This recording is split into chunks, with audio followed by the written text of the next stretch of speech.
Mohamed Ndiaye. jërë ngeen jëf ñay wu ñu dagg aw ñoo xam ba tax mu dëkkee tañax goomul àpp noonee la l'observateur di méngale opposition bi ci réew mi li mu bind ci xëtam mu njëkk mooy opposition bi mi ngi wër aw yoonam ubbil yéenekaay bi lu nekk journal bi nee nañu opposition bi génnee nañu ko ci réew mi mu yeewi askan wi di M2D di LACOS di Front de résistance nationale di FDRS ba ci li ñu génnee bu yàggul ñu naan ko FIT Front pour l'inclusivité et la transparence des élections waaye ak yooyu yëpp l'observateur nee nañu taxul opposition bi ci réew mi gisu yoonam Mamadou Sy Albert ne yu ci biir yéenekaay bi loolee dafa yàgg du tey ndax 2012 ba tey opposition bi xamul ban tànk lay taxawee li ko waral mu ne bokk na ci li ñu amul ab leader reconnu leader boo xam ne ñoom ñi fara ci opposition bi yëpp dañuy àndandoo nangul ko ak leaderam ñaareel ba mu ne it sa kàngam yi ci opposition bi kenn ku nekk ci ñoom da ngay bëgg foo toll di wane sa bopp ñetteel bi di pouvoir bi ñu ko séqal mayu leen temps ngir ñu mën a organiser wala ñuy développer seen stratégie yu yees ministre de l'intérieur bu bees bi di maître Sidiki Kaba Vox Populi nee nañu démb ci assemblée nationale ba ñu koy nattal budget député yi fara ci opposition bi mayuñu ko dara dund nañu fa face à face bu tàng jër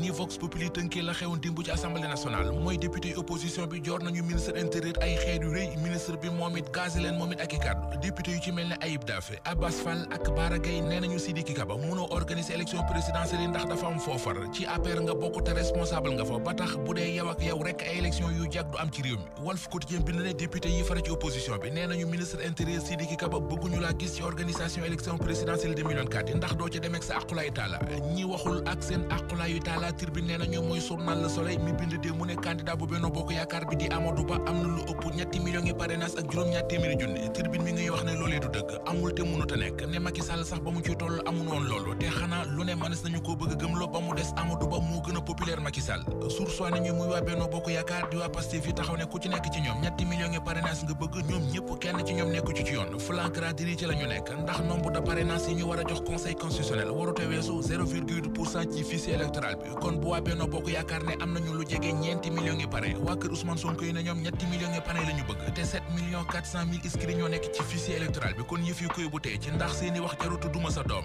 yi Afrique yi daje woon démb ca Diamniadio ngir doon waxtaane jàmm ak kaaraange ci Afrique mu di 9e forum de la paix et sécurité en Afrique journal yu bari ñu xëyandool xëy nañu ci dellu si muy journal Bës Bi Le Jour di journal L'Info La Sénégal Le Mandat Le Quotidien Libération Sud Quotidien Enquête ba ci Rewmi Quotidien mi xëy dikkaat ak ñun ci lenn ci kàddu yu fa président Macky Sall yëkkati démb ba muy ubbi ndajam jëm ci ñaawlu coup d'état yu takkarnaase yi ci Afrique nee na fi ñu toll ne continent bi dafa soxla pause yi coup d'état te ñu wax ci lu ko développé Le Quotidien nañu moom président Macky Sall démb ca ndajama joxe na liste yi mu jàpp ne ci la ñu war a mën a sukkandiku ngir suqale Afrique Bës Bi Le Jour ne ko romb na bliss ab arsenal de solution la Macky Sall ak ñawoon ca ndajama joxe démb ngir jàmm ak kaaraange ci Afrique ci xët mu njëkku Libération mu fa yox moom président Macky Sall ne liberté gu àndut ak responsabilité musiba lay jur ci société bi kàddoom yooyee journal L'Info gis na ci aw doj wu rëy mu sànni opposition bi opposant bi di Ousmane Sonko Les Échos mi ngi ñuy wax ne annulé gi Cour suprême annulé keroog ordonnance bi juge ba tribunalu Ziguinchor bi defoon juge bi di Aïssatou Diallo ba signawul arrêt ba ndax nee na ba ñu koy prononcé fekkewu ko woon ñu fekk ci xët mu njëkk L'Observateur ay xibaar yu tukkee ci gëstu bu mu def ci waa ji di oustaz Omar Sall ma ca kaso ba journal bi mi ngi ñuy xamal ay mbir ci xam-xamam ak ci amam moom oustaz Omar Sall ci seen enquête bay ca la ñu xamee ne oustaz Omar Sall ab footballkat la woon ci équipe nationale